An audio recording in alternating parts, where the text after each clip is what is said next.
Hey guys, Kirk Short here with Bob Bailey with Spice Merchant, and we're doing our next episode of Hometown Highlights. And we wanted to highlight the Spice Merchant, which has been a longtime staple of the Wichita area. We've been in business starting 39 years.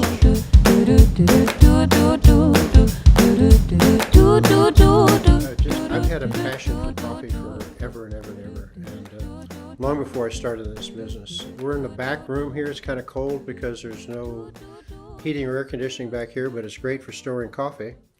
And it's looking a little low today. We've got a shipment coming Thursday. We'll have about 10,000 pounds of coffee coming in that day, and we will go through that in a month.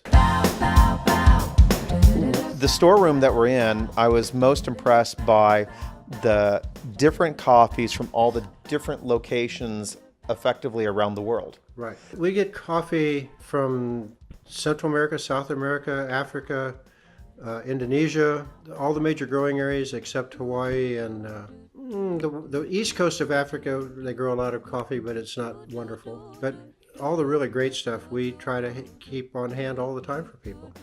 So as we're here, I am looking each row.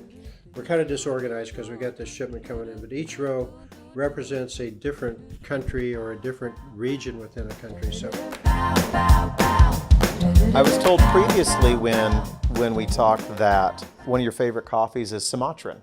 yes, And you had given me a dark Sumatran coffee that was excellent. it's always very predictable. We can roast it. It's kind of on the light end of our darker roasts. It's always very smooth, natural, low acid coffee. Good blender with other coffees, but straight up, it's just an excellent cup of coffee. And if you like it, treat yourself to a dark roast, a little brown sugar, a little half and half. Really? A little shot of something warm. It's a perfect bedtime beverage. You can brew a good batch of coffee in your home in a standard brewer. You don't have to go crazy. Don't have to be fancy. The coffee brewer that we use here to brew our samples every day costs $20. There you go, guys. And the nice part about it, though, is a tapered filter. It's a Melita-style filter, which really concentrates the water over the coffee in a smaller area. So you just get a better brew, I think, instead of the big flat Mr. Coffee filters. So you always want to fold it on the seam, here and here, and then when you do that, it fits real nice and snug down inside the holder. Oh, I like that. So it just stays better inside there. Yeah. And then these ridges here, the coffee that makes it so it doesn't snug up tight, that lets the coffee keep flowing down into the pot. I like that. So there's different ones. This is made in Germany someplace. This is a little different one. This is a Melita. Still got those ridges in there. So that's to do individual cups.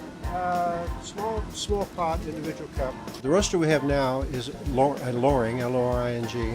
We normally do a 30-pound roast at a time. We found that a 5-gallon bucket, which holds 30 pounds of coffee, gives us back a 10-gallon bucket because it doubles up in volume. Nice, beautiful big beans. And actually, we get a lot of people say, "Oh, I want just what came out of the roaster." Well, I personally think that it tastes better about 4 days away.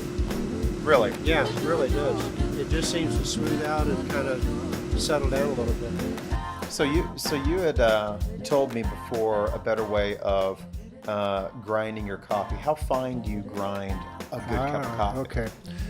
You grind it what I call kind of a cornmeal texture. The secret is you grind it as fine as you can without it mucking up the filter. Okay. So, because the finer you grind it, the more surface area you expose, so the more flavor you're going to extract from the coffee. But usually finer is better. You don't certainly want talcum powder. You don't want espresso grind for home coffee. They're just too fine. So what about quantity of coffee in your filter? We have scoops that we give away to people all the time. Those are actually 2 legal measuring tablespoons, 29.6 cc's. Okay. And one of those for every 2 cups. Okay. So 10 cups, 5-level scoops. That's going to give you a real full-bodied cup of coffee. You can always make it weaker. You can't make it stronger. Gotcha. And why drink weak coffee? If you're going to drink it, enjoy it. Enjoy the flavor, the complexities of the flavor and everything. There's a real trend by the newbies who think everything coffee should taste like lemonade, sour and bitter. I think they're really missing developing lots and lots of flavor in that coffee because they're roasting it too light. Really? The proof is in the drink and the coffee. So, thank you for watching this episode of Hometown Highlights. The Spice Merchant is located in the Douglas Design District, and although this episode highlighted coffee, they sell all sorts of cooking and baking goods. For more information, check them out at the link below. To watch our other episodes, as well as our new podcast series, check out the links below as well. See you in the next episode.